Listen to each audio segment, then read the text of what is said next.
प्रभु के पवित्र नाम की स्तुति हो। एक बार फिर हम प्रभु के कदमों में आए। आज के ध्यान के लिए हम परमेश्वर के भविष्यवक्ता, परमेश्वर की उस नबी के बारे में जिसका नाम है एलिया, उसके विषय में हम सीखने जा रहे हैं। चलिए प्रभु के वचन से हम पहला राजा उसका 17 अध्याय उसका 1 वचन पढ़ेंगे। पहला राजा 17 का, फर्स्ट किंग चैप्टर 17 वर्स 1। ਤਾਂ ਏਲੀਆ ਤਿਸ਼ਬੀ ਨੇ ਜੋ ਗਿਲਆਦ ਦੇ ਵਾਸੀਆਂ ਵਿੱਚੋਂ ਸੀ ਆਹਾਬ ਨੂੰ ਆਖਿਆ, ਭਈ ਜਿਉਂਦੇ ਯਹੋਵਾ ਇਸਰਾਇਲ ਦੇ ਪਰਮੇਸ਼ਰ ਦੀ ਸਹੁੰ, ਜਿਹਦੇ ਅੱਗੇ ਮੈਂ ਖੜਾ ਹਾਂ, ਇਹਨਾਂ ਵਰਿਆਂ ਵਿੱਚ ਮੇਰੇ ਵਚਨ ਤੋਂ ਬਿਨਾਂ ना त्रेल पवेगी ना भी। तिशबी एलिया जो गिलाद के परदेशियों में से था, उसने अहाब से कहा, इस्राएल का परमेश्वर यहोवा जिसके सम्मुख में उपस्थित रहता हूँ, उसके जीवन की शपथ, इन वर्षों में मेरे बिना कहे ना तो मेह बरसेगा और ना ओस पड़ेगी। प्रभु के पवित्र नाम की स्तुति हो। इधर में हम परमेश्वर के उस दास का या परमेश्वर के उस नबी का जीवन देखते हैं कि कैसे वो एक परदेसी था। परदेसी किसको बोलेंगे? जिसका इस पृथ्वी में कोई बड़ा घर या बड़ा स्टैंड नहीं होता, चलता फिरता आदमी परदेसी। गिलियाद के परदेसियों में से एक। भले एलिया परदेसी है, भले एलिया के पास कोई बड़ा जमीन, बड़ा मकान, बड़ा उसका कारखाना नहीं, तो भी ये जो परदेसी है ना, ये प्रभु के उपस्थिति में रहता है। मेरे प्रिय भाइयों बहनों, यदि हम परमेश्वर की उपस्थिति में नहीं रहेंगे, हम परमेश्वर के साथ समय नहीं निकालेंगे, हम परमेश्वर की आवाज सुनेंगे ही नहीं, तो फिर हमारे पास इस दुनिया में अधिकार, स्वर्ग का अधिकार कहां से आएगा? यदि इस पृथ्वी में हमने अधिकार से जीना है, अंधकार की शक्तियों के ऊपर जय पाना है, इस पृथ्वी के लोगों के ऊपर, शरीर की इच्छाओं के ऊपर, संसार की इच्छाओं के ऊपर जय पाते हुए आगे बढ़ना है, तो हमें ज्यादा समय प्रभु के कदमों में, प्रभु की उपस्थिति में निकालना चाहिए। एलिया के जीवन में बड़ी बात क्या देखते हैं?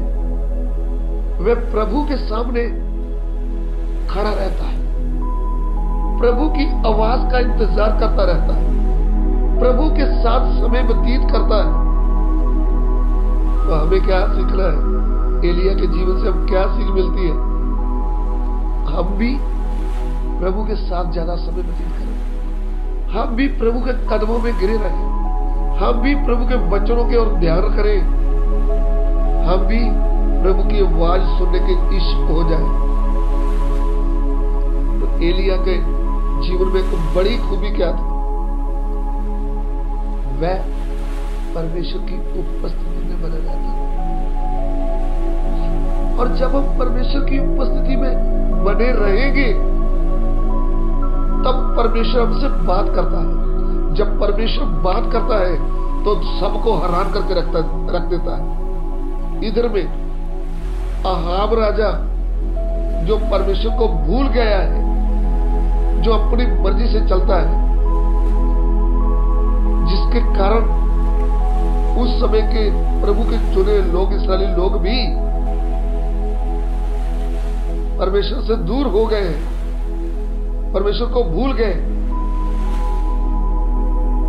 दो मन से चल रहे हैं, कभी बैल देवता के पास, कभी प्रभु के पास। ऐसी स्थिति है। में एलिया जो परमेश्वर की पवित्रता की जलन में भरा हुआ है, एलिया जो इस पृथ्वी में अपने आप को परदेसी मानता है कि इस पृथ्वी में मेरा कुछ भी नहीं, मैं इस पृथ्वी में परदेसी हूं, मेरा जो कुछ भी है वो मेरा परमेश्वर यहोवा है। इसलिए वो परमेश्वर की नजदीकी में जब रहता है तो उसकी आवाज सुनता है, तो उसकी आवाज सुनकर उसका संदेश लेकर सीधा बिना डर के अहाब राजा के पास जाता है। ध्यान से सुन लीजिए, हम एक छोटे ऑफिस में जाना हो, जाकर ऐसा बोले कि मुझे प्रभु ने ऐसा बोला है, वो हमारी मानने के लिए तैयार नहीं होगा, हमें दिलेरी भी नहीं मिलेगा कि क्या करूं। लेकिन देखिए एलिया को सीधा राजा के पास गया। राजा के पास कैसे चले गया है? क्योंकि राजाओं के राजा ने आज्ञा दिया है। राजाओं का राजा मेरा परमेश्वर जो है, जो प्रभु यीशु मसीह है, उसने एलिया को आज्ञा दिया कि जा अहाब राजा को, जो बड़ा राजा घमंडी बनता है ना, जो मुझे भूल गया है ना, जो अपनी बुद्धि से चल रहा है ना, उसको जाकर बोल अभी मैं तेरे इस राज में काल डालने जा रहा हूं। और वही बात, वही वचन एलिया जाकर अहाब राजा से कहता है। क्या कहता है? पहला राजा उसका 17 अध्याय उसका 1 वचन। तिशबी एलिया जो गिलाद के परदेसियों में से था, उसने अहाब से कहा, इस्राएल का परमेश्वर यहोवा जिसके सम्मुख में उपस्थित रहता हूँ, इस्राएल का परमेश्वर यहोवा जिसके सामने मैं खड़ा रहता हूँ, जिसकी उपस्थिति में मैं खड़ा रहता हूँ। मैं मेरी बुद्धि से कुछ बोलने नहीं आया, मैं मेरी मर्जी से, मैं मेरे घमंड से कुछ बोलने नहीं आया। मैं परमेश्वर का संदेश लेकर राजा तेरे पास आया हूं, और मैं जो संदेश लाया हूं वो कभी टलेगा नहीं, क्योंकि परमेश्वर जो कहता है वो कभी बदलता नहीं है। आकाश और पृथ्वी टल जाएंगे, परंतु मेरे वचन कभी नहीं टलेंगे। मुझे सुनने वाले आज के भविष्य वक्ता, आज के प्रभु के प्रॉफिट कहने वाले लोगों, प्रभु के अपोस्टल कहने वाले लोगों, यदि प्रभु की आप उपस्थिति में रहते, यदि प्रभु ने आपसे बात किया है, यदि प्रभु ने आपको संदेश दिया है, तो आपको राजा से भी डर नहीं लगेगा, आपको बड़े अधिकारियों से भी डर नहीं लगेगा, आपको लोगों से भी डर नहीं लगेगा। आप गांव में जाकर, आप शहर में जाकर परमेश्वर के आत्मा की गवाही से, परमेश्वर के आत्मा की सामर्थ्य से आप सीधा सच बोलेंगे और प्रभु का संदेश बोलेंगे। ऐसा एलिया जाकर राजा को बोला है कि जब तक मैं परमेश्वर के सामने खड़ा रहता हूं, जब तक मैं नहीं कहूंगा, तब तक ना तो मैं बरसेगा और ना ही ओस गिरेगी। बारिश को बांधने जा रहा हूं। और जैसे ही एलिया ने ऐसा कहा, राजा सुनकर हैरान हो गया, और जो एलिया ने कहा वो परमेश्वर ने करके दिखा दिया। प्रभु का वचन क्या कहता है? हम याकूब की पत्री में आएंगे, याकूब 5 अध्याय में आएंगे। याकूब 5 का 17, याकूब 5:17। एलिया भी तो हमारे समान दुख सुख भोगी मनुष्य था, और उसने गिड़गिड़ा कर प्रार्थना की, मेह ना बरसे, और 3.5 वर्ष तक भूमि पर मेह नहीं बरसा। देखिए इधर में याकूब प्रेरित कहता है हमें विश्वासी भाई बहनों को, वो कहता है तुम चिंता मत करो, तुम प्रभु के उपस्थिति में बने रहो, तुम वचन के अनुसार पवित्र जीवन व्यतीत करो, तुम्हारा विश्वास कच्चा नहीं होना चाहिए, पक्का विश्वास होना चाहिए। एलिया भी तो हमारे जैसा सुख दुख भोगने वाला मनुष्य था। उसने पंजाबी में लिखा तन मन से, और हिंदी में लिखा उसने गिड़गिड़ा कर यहोवा के आगे प्रार्थना किया, और मेघ को बांध दिया, बारिश को बांध दिया, और 3.5 साल तक बारिश पृथ्वी में ना गिरा, ना ओस गिरी, अकाल पड़ गया। राजा घास ढूंढ रहा है, ये कौन है एलिया?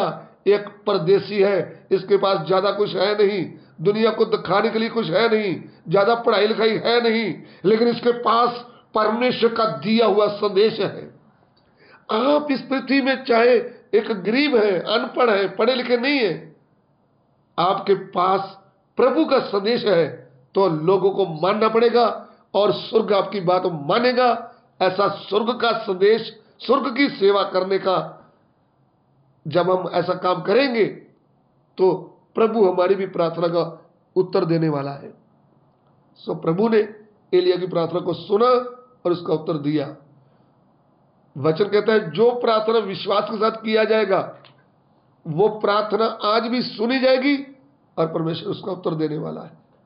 हमारा प्रभु जिंदा है, वो हमारी प्रार्थना सुनता है और उसका उत्तर देता है।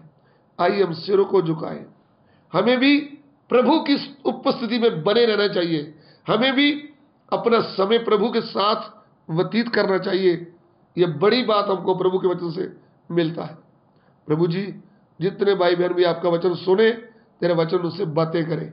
और प्रभु, हम भी तेरे कदमों में बैठने वाले, हम भी तेरे साथ खड़े होने वाले, हम भी तेरी उपस्थिति में बने रहने वाले बन जाए। प्रभु हमारी सहायता कर। विनती को ग्रहण करें, यीशु मसीह के पवित्र नाम से मांगते हैं, आमीन।